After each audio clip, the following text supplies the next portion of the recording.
Hello and welcome to Murphy's Garden, and really exciting, I'm here with Gordon Baillie, who is the head gardener of this fabulous garden, Arley Hall. So he's very kindly agreed to have a chat with me. I've got so many burning questions to ask you because at home in our own garden we've got two herbaceous borders facing each other, obviously not at this size or scale, but I just come here to get lots of ideas and to pick your brain really. So first thing, what is the historical significance about the borders at Arley? They've been here since 1846, Right. so we claim them as the oldest herbaceous borders in the country. So that is shown on a map of the estate at that date, not a plan. So we know it was on the ground and we know it existed. We don't have a plant list or a design from that particular period, but we know that the border was here. And then it's basically been here and grown and developed from then, basically to date. Okay, so you said you've been here for 15 years, and have you changed the borders very much since you've been here? It's always evolving, I guess? Yeah, when I started we did a survey and there was 184 varieties in the border. And we've increased that now to something like 240. Okay. So there's always new plants going in. Sometimes it's more varieties of the one thing. Other things we've tried and failed and we've given up on. So Delphiniums, we used to have the Pacific hybrids. We're now planting the Blackmore and Langdon hybrids. Okay. But we're not removing the old ones. We're simply adding to and increasing the list. Okay. And do you try and use AGM awarded plants? Or do you just choose ones based on trial and error, really? Yeah, what we sort of describe it as, it's very much like a very large back garden. So you see a plant, you think, oh, like that's nice. I think that would go nice there, and you get it. So we wouldn't exclusively, I think probably it's fair to say, we're always after new varieties, new colours, the better ones, exactly. Better ones. Yeah. And then the other thing I've struggled with really with my garden, having the forward-facing perennial borders, I see that you haven't mirrored. It's very difficult to mirror, isn't it? Because some things do better on one side than the other, but you haven't done that. How have you done it here? Deliberately not mirrored. The wall at the back, that's south facing. Okay. So it's collecting heat during the day, re-radiating it at night, so it's warmer. Right. So plants that come into flower on the south facing side will be a week to 10 days ahead of the ones that are on the north facing side, which are also cooler because they're shaded by the yew hedge. So if you put them opposite, it accentuates that difference. So what we've done is staggered them so that it increases the length of interest from any one individual plant, as the one on that side's finishing, the one on the other side's just starting. So, and are you using some shrubs? I see you've got a berberis and... That's it. That's it. There's one berberis in each bed. Yeah. Okay. And how do you work? How do you work from the spring? So would you say these borders are purely growing to look good at this time of year, sacrificing perhaps the earlier planting? Because what I'm struggling with, I've got borders and I put in lots of plants that look good in spring, and then it all goes over at once and it looks awful. So I'm toying with the idea of getting rid of everything and having flowers that are all later flowers. Is that what you've done here? No, we try and keep it going. It starts flowering mid to end of May. We've got a lot of alliums. And from that point onwards, it will just keep rolling on. So would you have things like lupins and things like that? Or not? We don't have lupins in the border. We compartmentalise our use of plants. So the lupins are actually in the wall garden. They're not used in the herbaceous border. But there'd be no reason why not. It's just a choice that the family have made, that they want to have them in that other area of the garden. But yeah, absolutely no reason not to have those. And with regards to colour, like, does the colour change as the year goes on, or is it all chosen to be kind of reds and yellows, or is that just because it's this time of year? It's the colour scheme you see now because it's the time of the year. The colours through the border or through the season intensifies as the season goes on. So it starts much softer colours. It's like I say, it's alliums, delphinium, so it's sort of softer blues. There's more whites. There's always a bit of yellow, but as it goes through, there's more oranges and reds come through. So it builds a bit of a crescendo with the actual colour palette. And then, as head gardener, do you kind of have carte blanche as to what you plant, or that you said the family have quite an input? Or the family have a lot of input, yes. So I mean, I'll see a plant and I'll buy it, and then Lady Ashbrook will think about where she's going to plant it. We tend to worry about the size and shape combinations, and she worries about the colour combinations. So between us, we argue out a position for it. But once it goes in, oh yes, yeah, very much so. But once it's in, it doesn't mean to say it's set in stone either. You can give it a couple of years and you think, well, it was only meant to grow to 2 feet. And it's more like 3 feet. We're going to have to push it further back into the border. And if we push it straight back, the colours aren't going to work anymore, so it's maybe going to have to go to the other side. Okay. So that we'll be taking notes every year of what we're going to move, what we're going to change. So again, the Lady Ashbrook will be looking more to the colours, and we'll look more to the size. And with regards to the actual maintenance, have you got access paths down the back? You have? Yes. Yeah, it's what you Oh must have. yes, most definitely. It's so difficult to get in there, isn't it? Yeah. Yeah.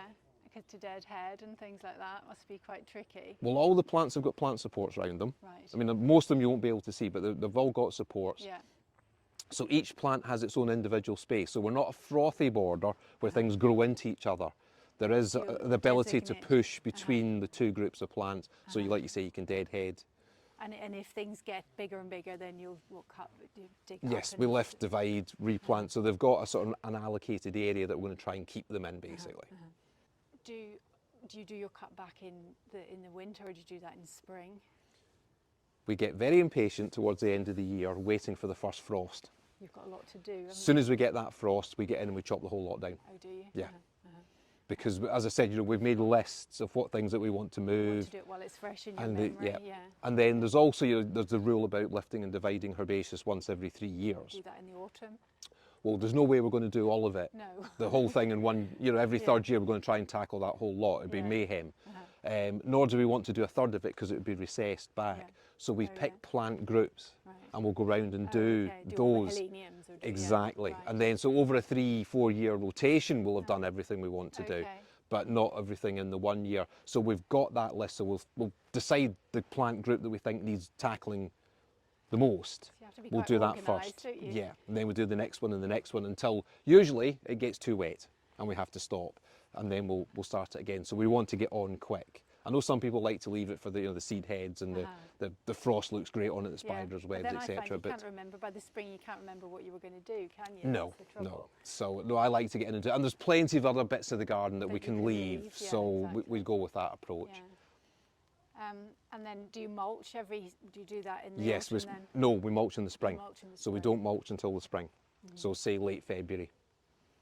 So it's always a bit of because we have to bring a tractor and trailer in. You want the ground to be firm enough to not do any damage. So quite often it's soft because of all the rain.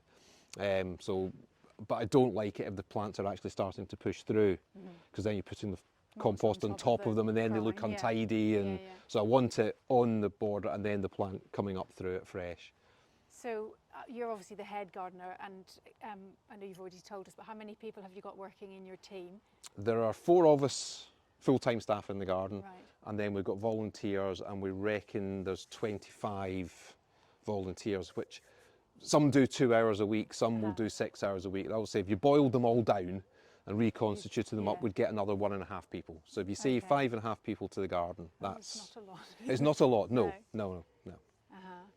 So, and would you allocate a person, like say you do that section and you do that section, or is that, do you tend to work as a team and do the whole lot all together?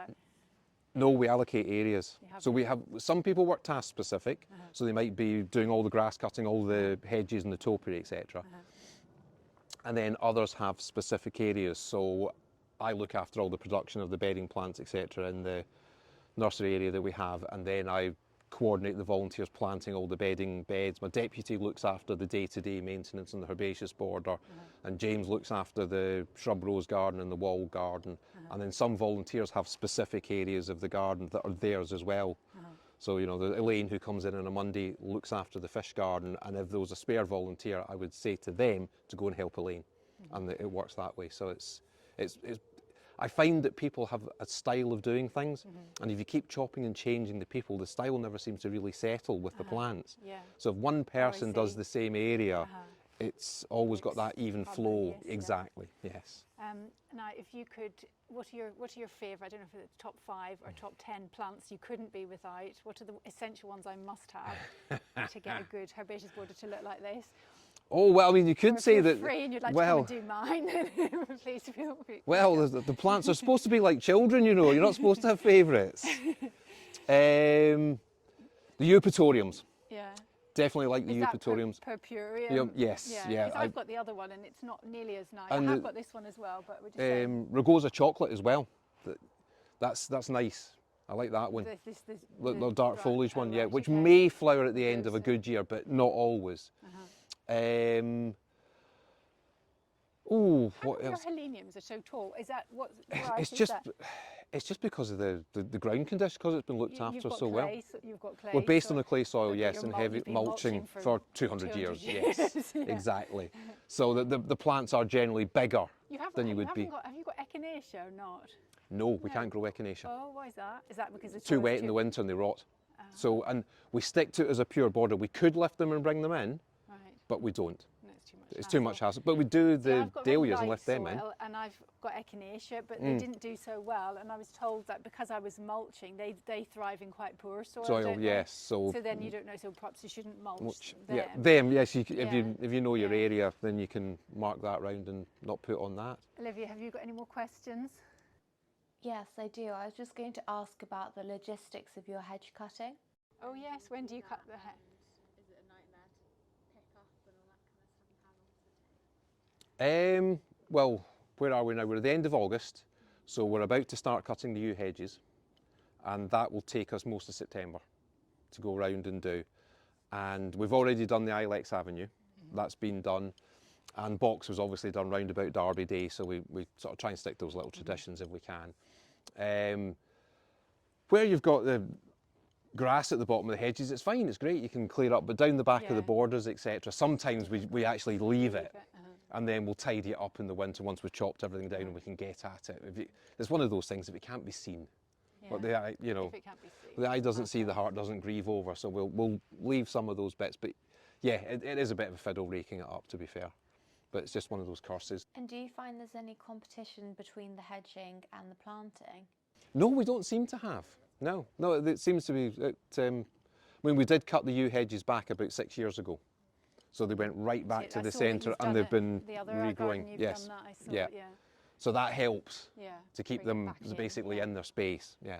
Yeah, well, it's an absolute credit to you and your team, absolutely fabulous. So thank you very much. No, thank you very much. Really helpful to learn, and I see all the pictures in there which show the garden at different times of the year. So that's really interesting to see. Yes, that's part of its function. Hopefully, it names plants for you. Plants at that time of year. Yeah.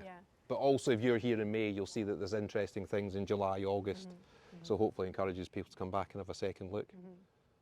Okay, thank you very much. No. So, hello Olivia, welcome to my shed, which is quite hot. It's really boiling. So, we both took a lot away from visiting. You'd already been to Arley, hadn't you? Yeah, so I went when I was doing my RHS training about 2 years ago. We went to Arley Hall as part of the RHS practical course, and we were doing some rose pruning. So at the time I saw it, I think it was around February. So everything was quite flat in the garden, so it was really lovely this time round. And when I visited, I knew, I was like, oh my gosh, you're gonna have to come here because I knew you would love it. Yeah. So I think seeing the garden and also chatting to Gordon, we've taken away lots of ideas, and obviously you listening to what he says, well, you'll take your own ideas from it. But what I wanted to do in this video is just sort of extrapolate some of the things that we saw, because there was a lot that we saw, but focusing particularly on these herbaceous borders that I'm trying to redesign.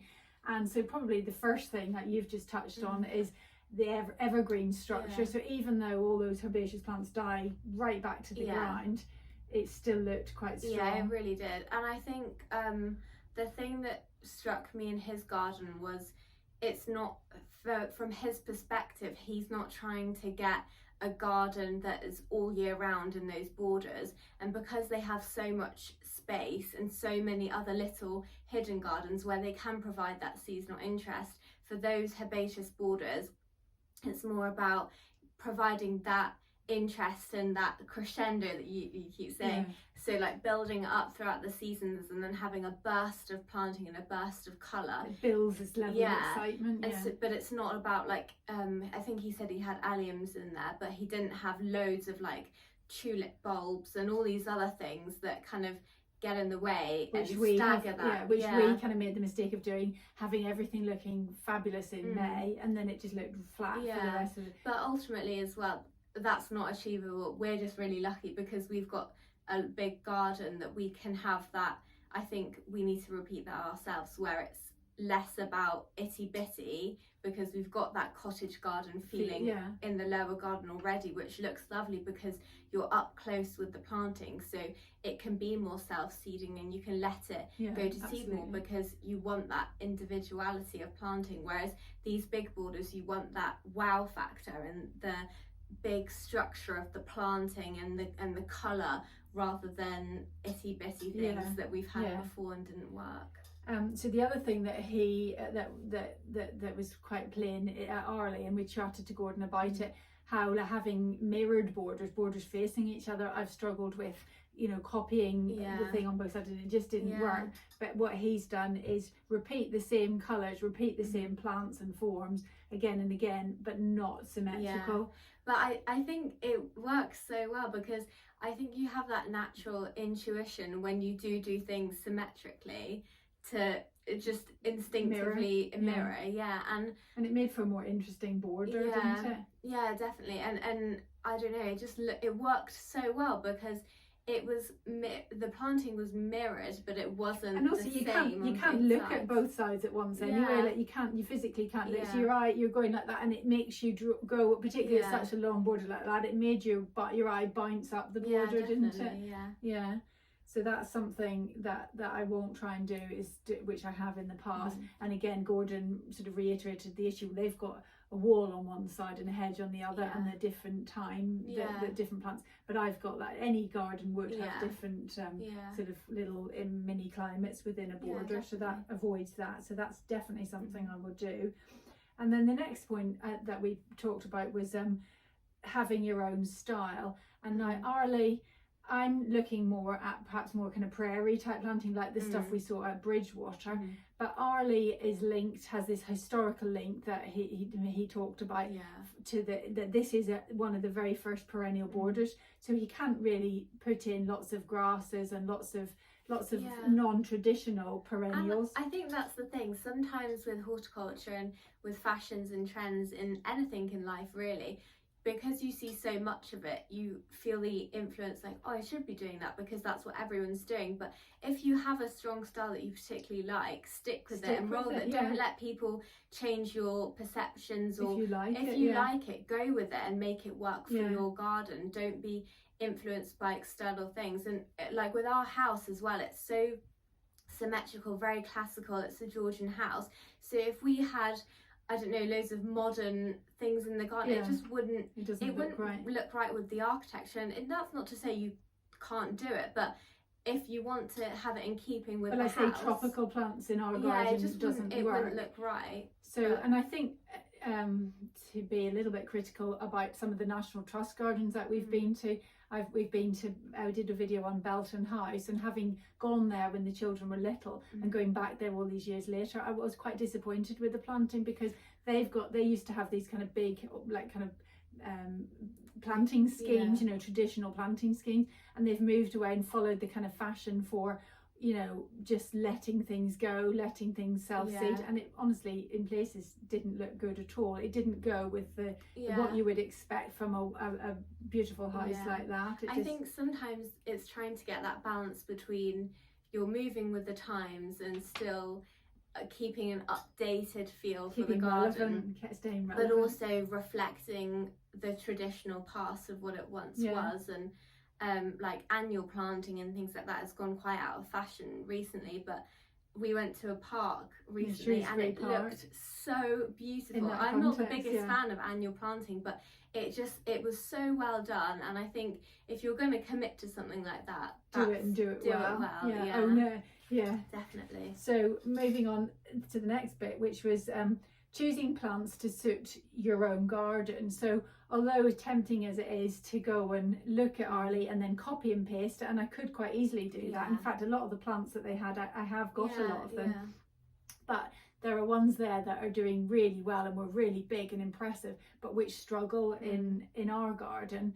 And so we've got incredibly light, very sandy soil, whereas they've got it's clay, Gordon said, but it's also been worked for 200 years, so he's got very, very, very fertile soil, which, although I'm obviously keep putting more and more on our borders, it's going to take a long time to get them to any high level of fertility like that. So I'm learning to use the soil I've got and not try and go against it. So and we were having a discussion before about I think when you're new to gardening, there's the tendency of going to a garden centre and just picking up loads of plants because it's just really exciting and you come across you like the look of them, and in some ways that's a really necessary part of gardening and involved in the process, because without that element you're never going to figure out what does well in your garden and what you really like and what looks nice with that other plant. And so you have to experiment, you have to try it, and through trial and error you'll discover the plants that are your best doers and are the plants that you're going to rely on to do really well in performance. And I thought it was quite interesting because I said to Gordon, I'm not sure if it was on camera or not, but he didn't have any echinacea, which is we see that again and again in a lot of and he said we've tried it just doesn't work, it rots off in their soil over the winter, whereas for us echinacea, because it likes it's quite really infertile soil, and as Rosie pointed out in her video, is that I had a period where some of my echinacea wasn't doing so well, and she said you might be over fertilizing it, so it loves poor soil. So perhaps using echinacea not to mulch it every year, but rather than perhaps just do it every other year, which was a good point that she made. I think that's the thing, when you go to different gardens, it's not about copy and pasting, because you're never ever going to create exactly the same effect as someone else's garden, because the sizes will be different, the climate will be different, you know, the different growing conditions are going to be completely varied. So it's about taking inspiration, and you can take a planting combination, if that's going to work in your garden, great, or maybe like shapes of plants or the format that they've planted it in. But you've got to make it work for your own garden ultimately. And you may fall in love with, I don't know, somewhere like Sissinghurst or something like that, but that's in a different part of the UK, and that wouldn't work at all. And so and I think like where they are, they're near Manchester, and just from our experience of when we did the Tatton garden, it rains a lot. But it's so lush, and everything was so green. But I think that's another really good thing to pick up, because although we went and it was pouring with rain, and like I was really soaked by the end of it, it felt so warm, especially in the herbaceous borders, and it looked so incredible in the rain too. And I think going back to the hedges again, the hedges give that feel, doesn't it, of shelter and protection. And in that enclosure, Then the other thing I've got in is kind of repeating a little bit what we've said, but plants that you love. And Gordon, we again, I can't remember if it was off camera or not, but one of us asked him, does he have free rein on the garden, or do the family have quite a say in it? And he said no, absolutely not. They very, very have got strong ideas, very, very involved in the garden, and there were plants there like he wasn't that keen on the sedum, but they really loved it. So that comes to say, regardless of opinion, if you love it and you think it looks nice, go for it. That's because it's your garden at the end of the day, and it's your space, and you're the one that owns it, and you're gardening with it. So if you love it, keep it, and you don't need to follow trends. Now the next point was this was really the most interesting and biggest takeaway for me, was taking control of the garden. I think in talking about all things that, fads and the stuff in gardening, and it's been very much about, like the no mow May and just relax, chill, and weeds are good and all this kind of thing. And yes, to a point that's good, and being a little bit more relaxed. And I definitely have become much more relaxed, and I was one for definitely cutting back all the herbaceous stuff in autumn and getting it ready and doing it all. But as I've become more relaxed in the last couple of years, I do think my borders haven't been quite so good. And Gordon was very much of he said that they do cut everything back as soon as the first frosts have come. They cut everything back. So thinking about how he's doing and how I'm doing it, I don't know, because I really, really love the seed heads, and I think I think I look forward to that just as much as everything coming out. And when you get the frost on the seed heads, it just looks so beautiful.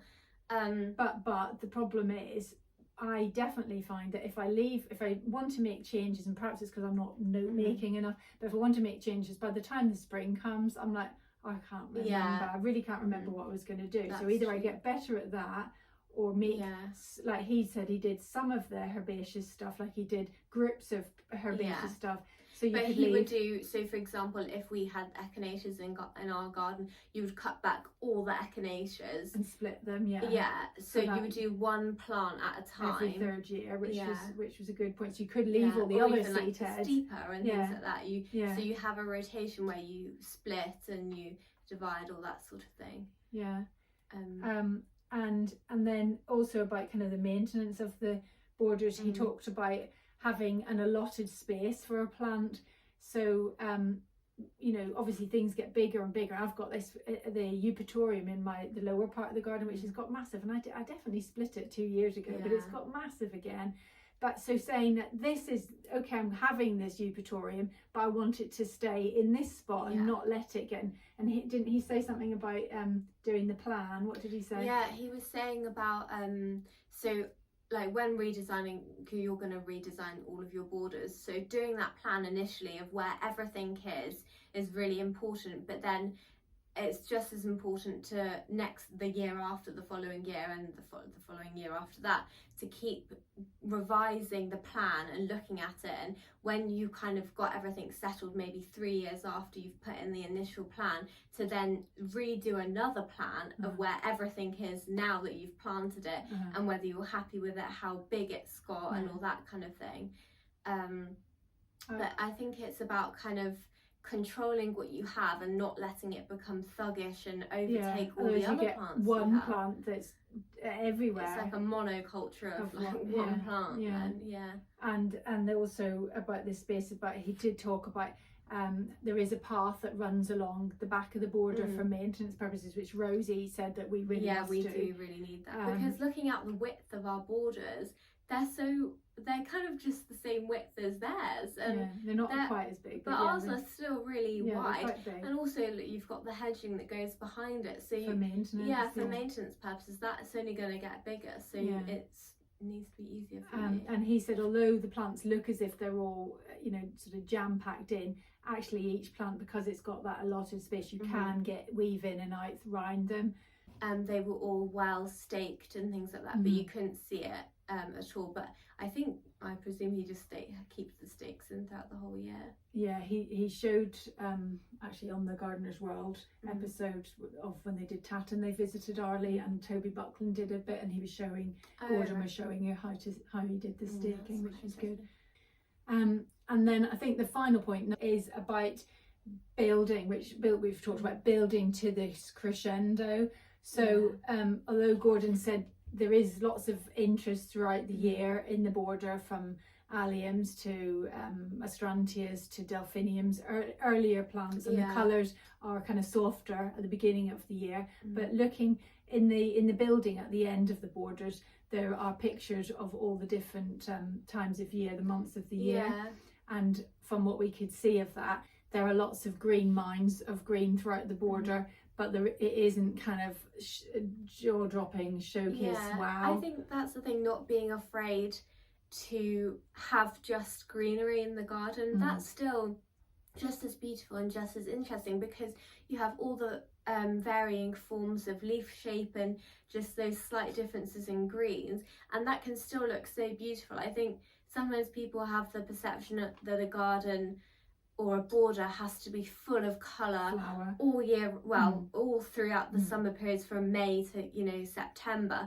But you can have, in that kind of earlier season, you don't need to have bulbs and things like that, and especially for our borders where we have the obelisks and we've got the steeper and we've got the hedges, it still provides that structure that we would want, but you can have the planting in there that slowly comes up and then all together it opens, rather than having I think before we've tried to do it so it's staggered and ultimated, and then it all goes. and then you've got to deal with like what happens to the plants afterwards. So you've got like the irises, they look awful once they go over. You've got like the big leaves kind of flopping all over the place. So I think sometimes prioritizing what's going to look good for a long period of time, for like heleniums for example, they're a good flower for that late seasonal interest, but they've also got that height, that kind of structure with just the greenery as well before they open. Yeah, absolutely. So yeah, I think, is there anything else that you want to add?